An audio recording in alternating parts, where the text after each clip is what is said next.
Some men chase money. Some chase power. But one man took it all. His name was Pablo Escobar, and he was more than just a drug lord, he was a king. From the slums of Medellín to becoming one of the richest men on earth, Escobar built an empire on cocaine, blood, and fear. At his peak, he controlled 80% of the world's cocaine trade, earning over $420 million a week. He had politicians in his pocket, armies at his command, and an entire city under his rule. But with great power comes great enemies. The Colombian government, the DEA, the United States, his own allies. One by one, they turned against him, and the man who once ruled like a king became the most hunted criminal on the planet. To some, he was a monster, a man responsible for thousands of deaths, a terrorist who brought Colombia to its knees. To others, he was a modern-day Robin Hood, a man who gave to the poor, who built homes, schools, and hospitals, who was loved by the people even as he was feared by the world. But every empire falls, and every king must meet his end. This is the story of Pablo Escobar, the rise, the terror, the fall. Before he became the most feared and powerful drug lord in history, Pablo Escobar was just another boy trying to survive in the streets of Medellín, Colombia. He was born Pablo Emilio Escobar Gaviria on the 1st of December, 1949, in Rio Negro, a small town just outside Medellín. His father was a farmer, his mother was a schoolteacher. They lived a simple life, not in extreme poverty but far from wealth. But for Pablo, survival wasn't enough. He wanted more, much more. From an early age, Escobar was different. He was ambitious, he was fearless, he was willing to take risks that others wouldn't. While other kids dreamed of normal jobs, Pablo dreamed of becoming rich no matter the cost. As a teenager, he started with petty crime, stealing tombstones, reselling stolen goods, running street scams. He faked diplomas, forged lottery tickets, even stole cars. Some called him a thief, but he saw himself as an entrepreneur. He wasn't just making money, he was learning how the world really worked. And in Medellín, the world ran on crime. The city was tough. It was a place where corruption ruled, where the police could be bought, where power belonged to those who took it. Escobar took these lessons to heart. He wasn't just committing crime, he was building connections, a reputation, a future. But Pablo wasn't interested in staying a small-time hustler. He wanted to be the king. By the early 1970s, a new drug was spreading across the United States: cocaine. Unlike marijuana or heroin, cocaine was pure profit. It was expensive, addictive, and in high demand among America's wealthy elite.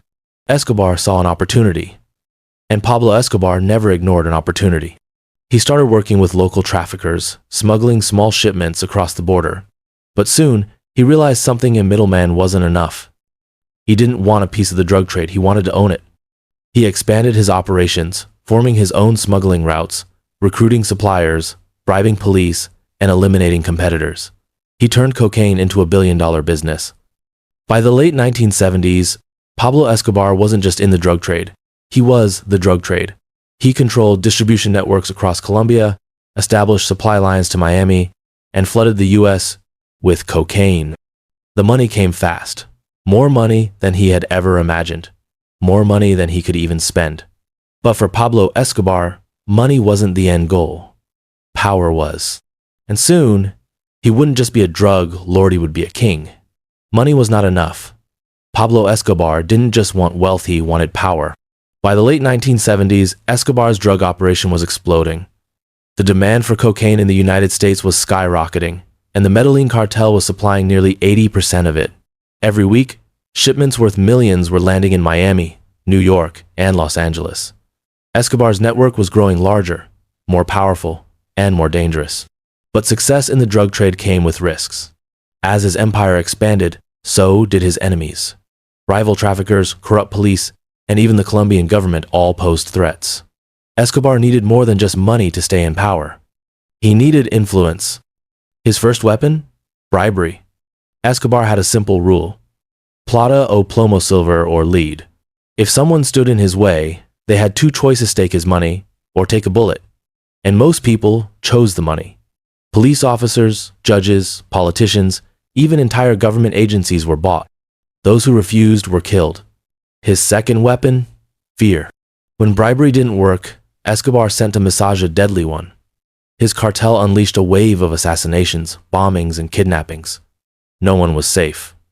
Rival drug lords were executed, journalists who reported on him were murdered, and entire government officials disappeared overnight. And still, the money kept flowing. By the early 1980s, Escobar was earning over $420 million a week. He became one of the richest men on the planet with an estimated net worth of $30 billion. He had mansions, private jets, a fleet of luxury cars, and even his own personal zoo filled with exotic animals. But money was not enough. Pablo Escobar wanted legitimacy. He had spent years controlling Colombia from the shadows. Now he wanted to control it openly. The move into politics. In 1982, Escobar made his boldest move yet ran for public office. Using his fortune, he won a seat in the Colombian Congress, presenting himself as a man of the people. He built homes for the poor, schools for children, and medical clinics in the slums.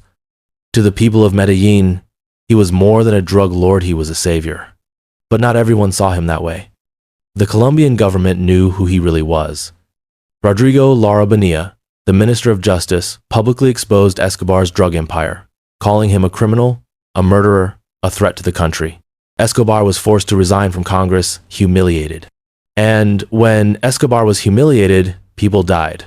In 1984, Rodrigo Lara Bonilla was assassinated, shot down in his car by cartel hitmen. It was a warning, a message. Pablo Escobar had declared war, and this was just the beginning. The war on Pablo Escobar was about to begin. By the mid-1980s, Pablo Escobar was not just the richest criminal in history, was the most dangerous man in Colombia. His Medellín Cartel controlled nearly 80% of the world's cocaine trade, and his network stretched from Colombia to the United States, Europe, and beyond. Every month, more than 15 tons of cocaine were being smuggled into the U.S. His profits were so massive that he struggled to spend it all. The numbers were staggering. Escobar was making over $420 million a week, so much cash that his cartel had to spend $2,500 every month just on rubber bands to stack the bills. It was reported that rats ate nearly $2 billion of his cash every year because there was nowhere to store it all. But with more money came more enemies. The Colombian government, the United States, rival cartels, even his former allies. And Escobar was ready to fight them all. Escobar's private army. To protect his empire, Escobar built a military force of his own. He recruited thousands of men, trained them, and armed them with weapons that even the police didn't have: machine guns, grenades, rocket launchers. His cartel had more firepower than the Colombian military. Anyone who stood against him was eliminated. Judges, police officers, journalists, politicians, nobody was safe. His biggest enemies? The Colombian government and the United States. In 1986, Colombian officials began working closely with the U.S. to extradite drug lords to American prisons. Escobar knew that if he was sent to the U.S., he would never return. So he made it clear anyone who supported extradition would be signing their own death sentence. And soon, bodies began to fall. The war begins. Judges were assassinated. Police officers were gunned down in broad daylight. Government officials vanished. Escobar unleashed a wave of terror unlike anything Colombia had ever seen.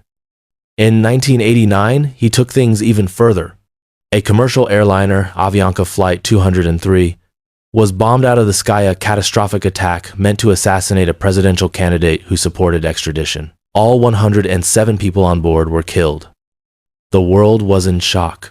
Pablo Escobar had declared war on Colombia, and the government had no choice but to fight back. By 1990, Pablo Escobar was at war with an entire nation. The Colombian government launched a full-scale operation to bring him down. The military, the police, and US DEA agents worked together to destroy his empire. Escobar responded the only way he knew how, with terror. More than 4,000 people were killed in cartel-related violence. Bombings became a daily occurrence. Police stations, government buildings, even shopping malls, no place was safe. And yet, Escobar was still untouchable.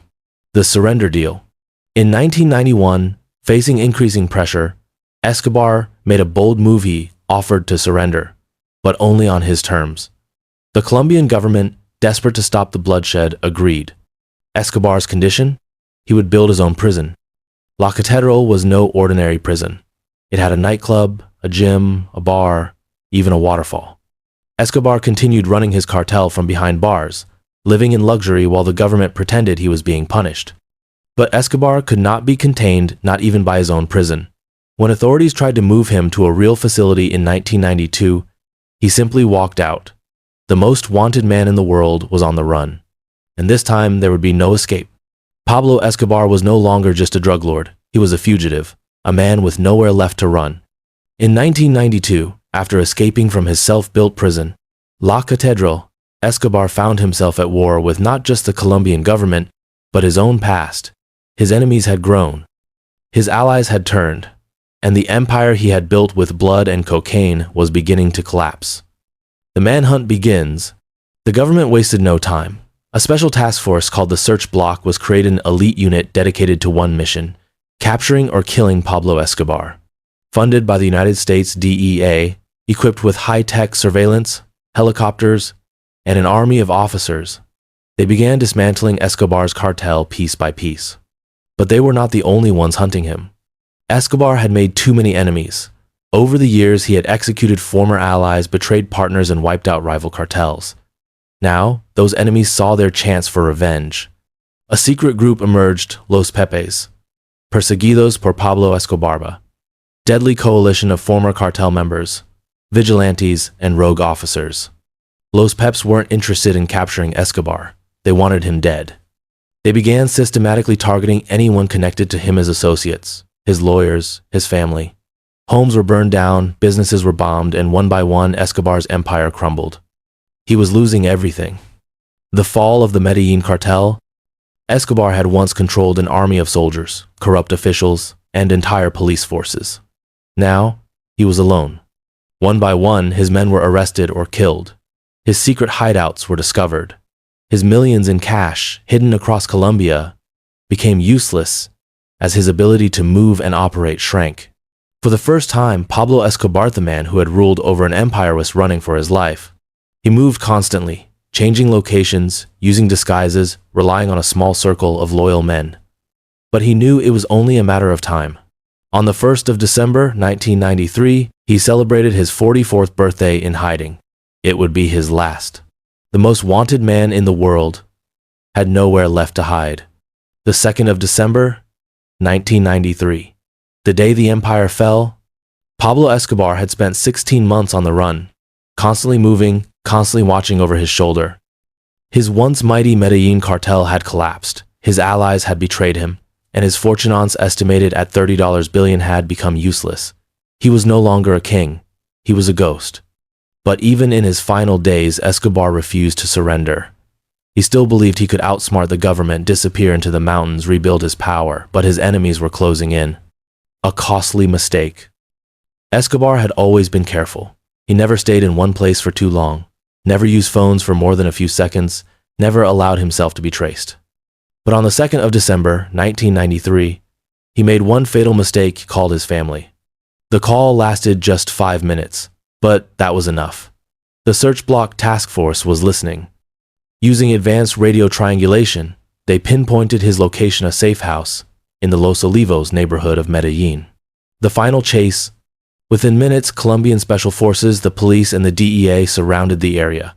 Soldiers stormed the house, kicking down doors, searching every room, but Escobar was already on the move. He ran to the rooftop, his most loyal bodyguard, El Limon, at his side. They sprinted across the tiles, searching for an escape route. But there was nowhere left to run. The bullets started flying. A gunfight erupted between Escobar and the authorities. He fired back, but he was outnumbered, outgunned. His bodyguard fell first, shot dead before he could make it across the roof. Then came the final shots. 3 bullets hit Escobar, one in the leg, one in the torso, and the final shot straight to the head. Pablo Escobar was dead. The end of an era. His body lay on the red-tiled rooftop, blood pooling beneath him. The man who had once ruled Colombia, who had once been the most powerful drug lord in the world, was now just another lifeless body. The war was over. News of his death spread quickly. The streets of Medellín erupted in celebration. Police officers cheered. Government officials breathed a sigh of relief.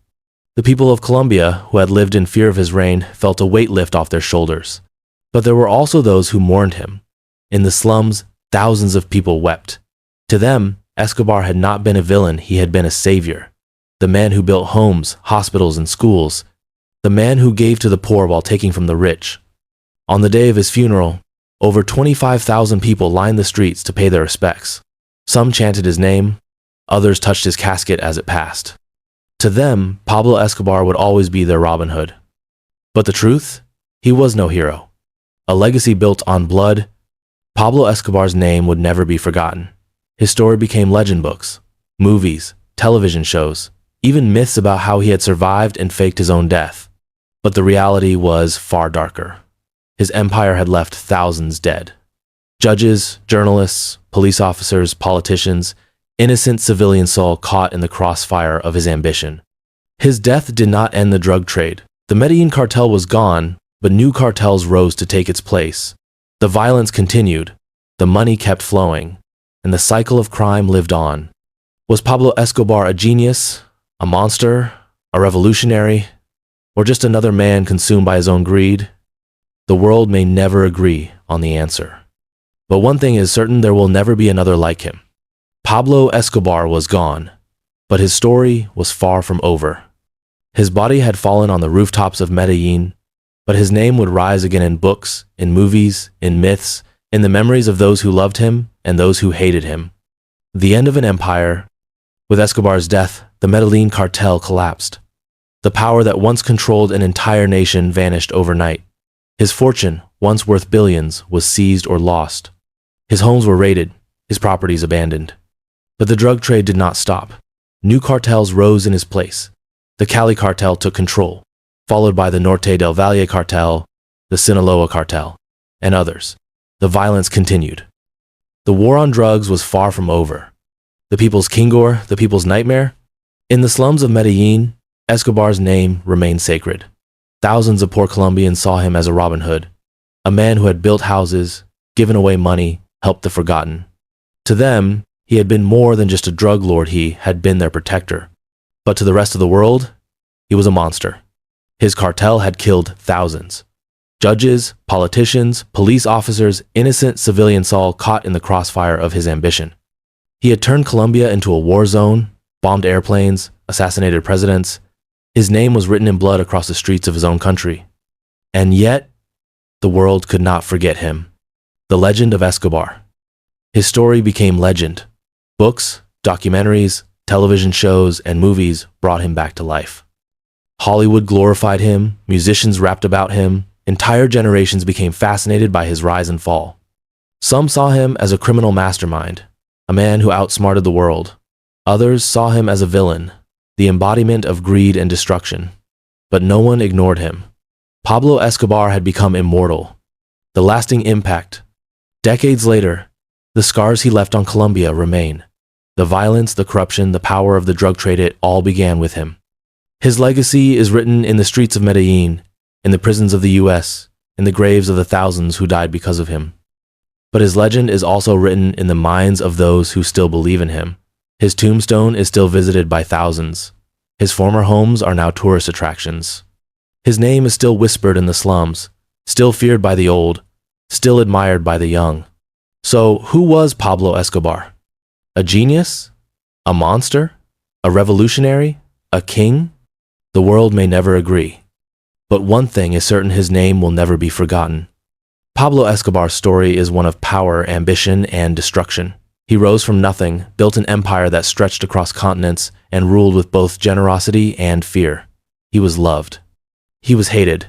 And in the end, he was hunted down like an animal. But even after his death, his influence never faded. His name still echoes in Medellín, in the war on drugs, in the billions of dollars that continue to flow through the drug trade he helped shape. Was he a criminal mastermind or a reckless king who lost control of his empire?